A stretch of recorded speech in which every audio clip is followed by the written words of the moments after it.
O programa Caminho da Universidade traz para a entrevista o preclaro advogado, Dr. Odilon Mucinelli. Afinal, 11 de agosto, dia do advogado. Ele está representando toda a classe de Porto da Vitória e região. Ele não é apenas um advogado, mas ele é fundador também da Academia de Letras Vale do Iguaçu, a ALVE. Enfim, é uma pessoa que só perceber o seu conteúdo, sua rica conversa. Com certeza, vocês irão gostar da entrevista. Meu caro Dr. Odilon Mucinelli, que prazer estar aqui, junto com o senhor, no nosso programa Caminho da Universidade TV 1000, que é a afiliada TV Cultura do Brasil. Olá, professor Aloysio. Olá, meus caros operários do direito. Olá, pessoal de casa e todos os amigos que nos assistem e nos ouvem. Doutor Odilon, eu sei que esse nosso bate-papo será bem produtivo e nós vamos conhecer exatamente esse preclaro advogado, esse palmilhar do senhor na área do direito e da cultura e da pesquisa aqui da região. Mas o senhor, há quantos anos é advogado? Qual a instituição que o senhor fez a graduação? Meu caro professor, colei grau pela Faculdade de Direito da Universidade Federal do Paraná no dia 19 de dezembro de 1965, justamente no dia em que se comemora o Dia do Paraná. Portanto, há mais de 50 anos. Doutor Odilon, o senhor pertence à velha guarda de advogados. Permite-me assim falar. Eu gostaria que o senhor citasse o nome de mais algumas pessoas que realmente se formaram no direito, operadores do direito, por gentileza. Muito bem, eu vou começar pelo professor Ciro Sebastião da Costa. Muitos o conhecem por ser o marido da professora Edith Santos. Então, citado o professor Ciro, cito a Maria Terésia Bützen, cito a doutora Dani Faraulinger, que apesar de não exercer a profissão, ela é formada em Direito. E em quarto lugar está este modesto operário do direito. Daí o pessoal da velha guarda e o nosso profundo respeito a vocês, operadores do direito, com muita responsabilidade, com muita competência e, afinal, o advogado tem que estar com a ficha limpa. Falar em ficha limpa me lembra de OAB, Ordem dos Advogados do Brasil. Na atualidade, doutor Odilon, há um processo, uma prova para realmente ganhar a carteira da OAB. Eu pergunto ao senhor, na sua época, como é que era o processo para o senhor receber a carteira da Ordem dos Advogados do Brasil? Por gentileza. Quando a gente passava para o 5º ano, já nos primeiros dias, a gente obtinha a carteira de solicitador acadêmico. Significava assim um projeto de advogado. Obtida essa carteira, a gente dirigia-se para um escritório de advogado, de preferência uma banca advocatícia com mais advogados. Ali a gente acompanhava o processo, muito menos a petição inicial que a gente não podia iniciar, não podia assinar, melhor dizendo. Depois disso, a gente acompanhava o processo até o fim, com contrarrazões, contestações, impugnações, razões de recurso, contra-razões de recurso, enfim, acompanhava o processo de começo a fim. Então, este era o primeiro, e no fim do ano, do 5º ano, este escritório fazia um relatório contando tudo que a gente fez, participações em audiências cíveis, criminais, trabalhistas, constitucionais, enfim, de todos os ramos de direito a gente tinha que frequentar audiências e ter uma atuação positiva. uma atuação fazendo perguntas, que era o que a gente tinha que fazer. Este era o primeiro sistema e o melhor sistema e mais escolhido pelos alunos.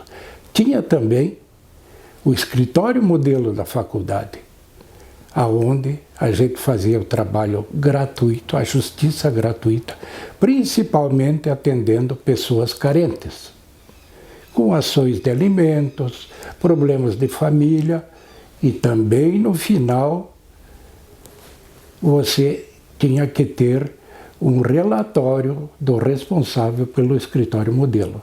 Enfim, estes eram os dois modos de se ingressar na OAB. Feito isso, feitos os relatórios, como eu disse no início, a maioria preferia fazer aquele em banca advocatícia, que era mais produtivo, você aprendia mais na prática. E a vivência, né? A vivência do direito. Perfeito. Interessante, quer dizer, diante de todo esse dossiê, aí essa banca dava aprovação para os senhores.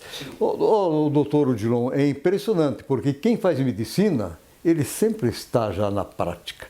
No sexto ano tem a residência. Perfeito, a residência. Quer dizer, eu penso que o sistema ao qual o senhor sofreu esse processo mostrava a prática. Não estou dizendo que é ruim o processo hoje, mas apenas se resume numa questão teórica, nada mais do que isso. Tenho a impressão que o sistema de hoje não avalia a real qualidade do advogado, o real saber, o real conhecimento. Doutor Odilon, nós tínhamos aqui uma associação dos advogados de Porto, União da Vitória e até pegava a região. Eu sei que o senhor foi um dos fundadores, exerceu o cargo de presidente, secretário. Poderia nos falar, porque poucos operadores do direito de hoje até desconhecem dessa associação, que foi uma associação forte e representava a classe dos advogados. Por gentileza. Meu caro professor, lá pelos idos de 68, 69, a classe sentiu a necessidade de ter um órgão representativo. Não teve coragem ainda de criar, de fundar as subsecções. Então foi criada a Associação dos Advogados de Porto União da Vitória, reunindo as duas comarcas, Santa Catarina e Paraná. Primeiro presidente, quem sabe o professor conheceu, foi o Lorival de Paula Rocha. Sim, doutor Lorival. Elemento ativo, atuante. E assim a associação foi andando, foi se desenvolvendo, foi representando a classe de modo satisfatório. Mas chegou-se uma ocasião que a gente também achou que não tinha representatividade. E aí, eu acho que você vem com outra pergunta, que seria as subsecções. Sim. Posso já, quem sabe, entrar nesta área. Daí vieram a subsecção de União da Vitória, encabeçada pelo Dr. Moacir de Mello e pelo Dr. Roberto Ciro Correia. Os dois que reuniram, fizeram reuniões e depois chamaram a nossa presença e fundaram a subsecção de União da Vitória. Logo em seguida também Porto União sentiu necessidade de fazer, porque União da Vitória não podia atender Porto União. Então, encabeçada pelo Dr. Zani Fará e por este advogado, criamos a subsecção de Porto União. O senhor, então, é um dos criadores da subseção de Porto União. Beleza. Nós estamos falando da OAB. O senhor é jubilado tanto Paraná e Santa Catarina, doutor Odilon? Sou já desde 2010, quando eu atingi 70 anos. Fui jubilado na Ordem do Paraná e logo em seguida que eu tinha inscrição suplementar, porque a originária minha era no Paraná. Era e é ainda porque elas se mantêm ativas. As duas, eu estou com a inscrição ativa nas duas subsecções. Então, a minha originária no Paraná e a suplementar em Santa Catarina. Doutor Odilon, eu vou lhe fazer o seguinte questionamento. o senhor que conviveu com advogados realmente com gabarito, com aquele elan que às vezes a gente está em audiência ou em um jurado e percebe que alguns acabaram de deixar de zelar por este elan dentro da profissão. Eu gostaria que o senhor citasse o nome de um advogado que deixou a sua marca no direito em Porto da Vitória e região. Mas o senhor vai me responder no segundo bloco, porque já passou o tempo do nosso primeiro bloco. Eu sei que o senhor tem muitos colegas que realmente fizeram arte em cima do direito, até no sentido, né, de marcar. Mas o senhor até pode citar, mas eu preciso que o senhor selecione somente um depois. Pode ser? Pode ser. Excelente. Estamos apresentando o programa Caminho da Universidade e vocês perceberam a produtividade desse bate-papo com o Dr. Odilon Mucinelli. É rapidinho, já retornamos.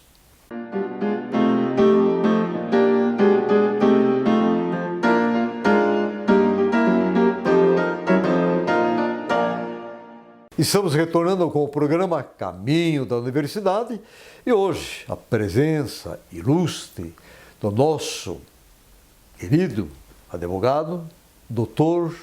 Odilon Mucinelli. Meu caro doutor, primeiro bloco passou rápido. Então, nem chegamos na metade dos questionamentos. Nós temos que aproveitar, porque é uma coisa rara o senhor conceder uma entrevista. Então eu tive que realmente saber conquistar essa entrevista. Doutor Odilon, eu lhe fiz o questionamento já no final do primeiro bloco e o senhor vai mencionar para nós, entre tantos, né, uma pessoa que realmente marcou na área do direito. Por gentileza, pode citar uma ladainha, mas destaca um. Isso que eu ia dizer. Antes de dizer aquele que mais marcou a nossa presença, o nosso contato, eu preciso falar do Dr. Moacir de Mello, Dr. Roberto Ciro Correia, doutora Maria Terésia, Dr. Stanislau Novick, que era professor de português no Túlio, e outros que a gente... Portunhão, Vitinho Portunhão, Mário Maier Portunhão, Lorival de Paula Rocha Portunhão. E aí vem uma lista. Aliás, quando eu comecei a trabalhar aqui, não passava de 15 advogados. Por isso que eu tenho uma dificuldade de citar os outros. Para atender a região. Para atender a região. Não passava de 15. Entre 13, 14, por aí. E o advogado que me marcou de fato, ele foi o fundador, o criador da Escola Técnica de Comércio de Plácido e Silva, esqueci o nome, Coronel Davi Carneiro. Falei de Plácido e Silva porque eu concluí o curso de comércio no de Plácido e Silva, em Curitiba. Não, compreendido. Tranquilo. Desculpem a falha. Escola de Comércio Davi Carneiro se formavam os contadores, né? Conhecido como também? Conhecido como guarda-livros. Isso. E o Dr. Mansur, além de ser o fundador, foi o diretor por mais de 33 anos. Eu já disse o nome. E aí, além de um lutador pela educação, ele foi um emérito teatrólogo. Muita gente conhece a peça As Faladeiras da Rua Prudente, uma peça cômica, interessante, que hoje esse pessoal, que me parece que ainda há um grupo de teatro aí, deveriam fazer. Eu, com muita honra, com muito prazer, tenho todas as peças dele escritas por ele, tenho todas, me foram presenteadas. O senhor tem as peças escritas pelo Dr. Mansur? Escritas por ele, tenho todas elas. A filha dele, a Guita, me presenteou com as peças dele. Quando, aí vem a razão que ele marcou comigo, tanto é que eu escolhi para patrono da minha cadeira na Academia de Letras. Aí, quando a Guita soube disso, me presenteou com todas as peças do Dr. Mansur. João Farani Mansur Guedes é o nome que mais influiu. Aliás, comecei a praticar no escritório dele. O senhor trabalhou no escritório dele praticando... Por 1 ano e pouco. Daí eu alcei voo e proclamei a minha independência. Muito bem. Belo professor, né? Belo professor. Eu tive o prazer de fazer a escola de comércio técnico e ele foi meu professor. E pela primeira vez na vida, isso década de 60, uma das aulas, que eram aulas inesquecíveis, né, fantásticas, ele disse assim: vocês não sabem o que tem na Europa tecnologia. Eu pego o telefone na Europa, levanto e vejo no telefone a imagem com quem estou conversando. Isso década de 70, doutor. Realmente ele é uma pessoa à frente do tempo em todos os sentidos, né? Porque uma pesquisa realizada aqui dos 70 anos da Secretaria Estadual de Educação, e o nosso núcleo tem muito mais tempo que a Secretaria, junto ao nosso também confrade Cordovan de Mello. E um advogado que eu deixei de citar. Bom, então já bem lembrado de Justiça, o Volsky também. Cordovan Frederico de Mello. E com o Dr. Volsky também. Volsky, fundador Perfeito. da FAVI. Exatamente, você vê. A conversa vai puxando, né? E aí a gente fez uma pesquisa e as escolas, na época, para serem aprovadas, tinham professores, poucos com habilitação do magistério, professor. Então nós tínhamos, assim, médicos, engenheiros e advogados. E uma dessas pesquisas que eu fiz, o Dr. Mansur, professor de História, professor de francês, e assim, a habilidade impressionante. Acho que não, desculpa. Penso que o senhor citou um nome realmente completo. Parabéns. Ele marcou muito na minha vida pessoal e profissional. Doutor, o que dizer hoje da justiça no Brasil? Não precisa cavocar muito fundo, não. Uma pergunta muito séria. Não é difícil de responder, mas ela pode ser até comprometedora. O direito, na minha época, existia mais solidariedade, mais companheirismo, aonde se procurava única e simplesmente em cada processo a verdade. Se procurava este item principal. Hoje, mudou-se muitos conceitos, ou melhor, mudaram-se muitos conceitos, muitos entendimentos. E creio, para finalizar essa opinião, não se decide dentro da verdade. Gostei do seu posicionamento, doutor Odilon. Lembrei de algo. Existe rábula? E o que um rábula faz? Hoje eu creio que não existe mais rábula. Com a formação do direito, com o ensino do direito, não existe mais rábula. Existiu aqui um que não conheci, porque eu sou nascido em 40 e ele atuou por aqui na década de 30, chamado Hortêncio Batista. Este rábula, segundo contava o Dr. Mansur, que aqui chegou por volta de 35, 36, diz que tinha, e aí veio o que o rábula sabia. Ele tinha um conhecimento de direito, superficial, quem sabe, mas conhecia alguma coisa do direito. E participava, porque não tinha advogado, participava das audiências em defesa desse ou em defesa daquele. Então o rábula era uma pessoa que conhecia alguma coisa sobre o direito. Muito bem. Poucos, com certeza, não ouviram falar esse nome até. Rábula. Muito bem. Meu caro doutor Odilon Mucinelli, preclaro advogado. O senhor não é apenas um advogado, não. O senhor é uma pessoa que faz parte de um jornal que é o terceiro do Brasil. É em circulação. Em circulação, exatamente. E que fez, dia 11 de junho, 90 anos. E o senhor, nesse jornal, o senhor tem uma coluna que se chama Milho no Monjolo. O que dizer dos 90 anos do jornal O Comércio? Porque o senhor, eu vou usar um termo que o Carlos Guedes gosta muito, o senhor é um garimpeiro cultural, o senhor é um pesquisador nato, o senhor indaga, o senhor vai atrás, o porquê, não pode, esse item, aquele lá, o senhor monta, geralmente, com esses fragmentos de palavras ou de assuntos, um mosaico maravilhoso para a nossa cultura, nossa história.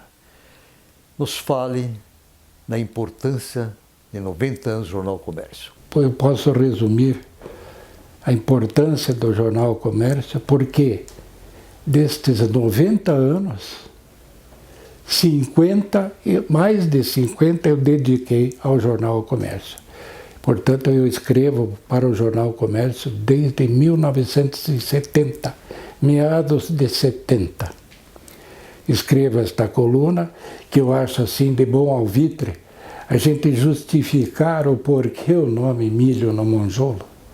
Muita gente pergunta, o que significa isso? Perfeito. Digo, foi um nome que eu achei sugestivo, porque eu fiz a comparação do Monjolo com o jornal. A comparação do milho com as palavras. E como o milho é alimento do corpo, as palavras são o alimento do espírito. Muito bem. Olha só, que bela definição, doutor. Muito bem, eu sei que o senhor faz parte de muitas instituições, a JB, do Sesc Literário, Instituto Histórico. Tem que ser bem rapidinho aqui, porque nosso tempo já está estourando. O senhor foi, assim, reconhecido por essas instituições? Muito bem, eu vou fazer resumidamente também. Eu fui um dos fundadores da Academia de Letras. Ingressei no Instituto Histórico e Geográfico do Paraná, graças à minha coluna, tendo como passaporte a minha coluna no Jornal Comércio. Isso em 2014. E por último, no começo deste ano, ingressei na Associação de Jornalistas e Escritoras do Brasil, secção do Paraná. Isto por quê? Vou justificar por quê. A Aldair foi indicada como associada efetiva.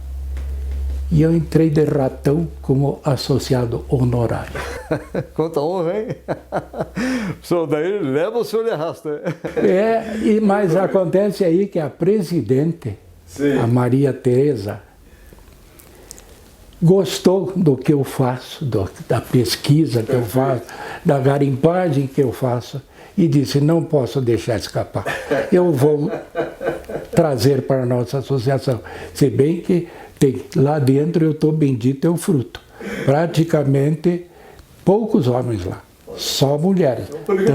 Tanto é que de jornalistas e escritoras do Brasil. Parabéns, hein? Parabéns. Muito bem. Doutor Odilon, o senhor sabe dizer quem foi um dos últimos navegadores do Rio Iguaçu? Tropeiro, um homem que escolheu para ser sua esposa, Dona Holanda Ballardini. Tem mais um outro sobrenome que esqueci agora. O senhor sabe dizer quem é esse ilustre cidadão? Por coincidência, eu conheci muito esse casal. Conheci bastante. Aprendi muita coisa com eles. Cícero Moncinelli era o meu inesquecível pai. Olha só. Holanda Ballardini Moncinelli, minha inesquecível mãe. Aprendi muita coisa com eles. Papai foi tropeiro quando moço, depois trabalhou no comércio, depois trabalhou no ramo da navegação e por último voltou a ser tropeiro quando velho, porque ele comprou uma fazenda. Nos últimos anos, dos últimos 20 anos da vida dele, ele foi fazendeiro e tropeiro. Papai, eu vou falar não só dele como o último navegador, ele foi um dos últimos, quando a navegação do Rio Iguaçu cessou em 1953. Além dele, existia uma pessoa muito querida, Campolim Ramos. É a praça lá. Que tem a praça lá, Campolim Ramos, ali no Val.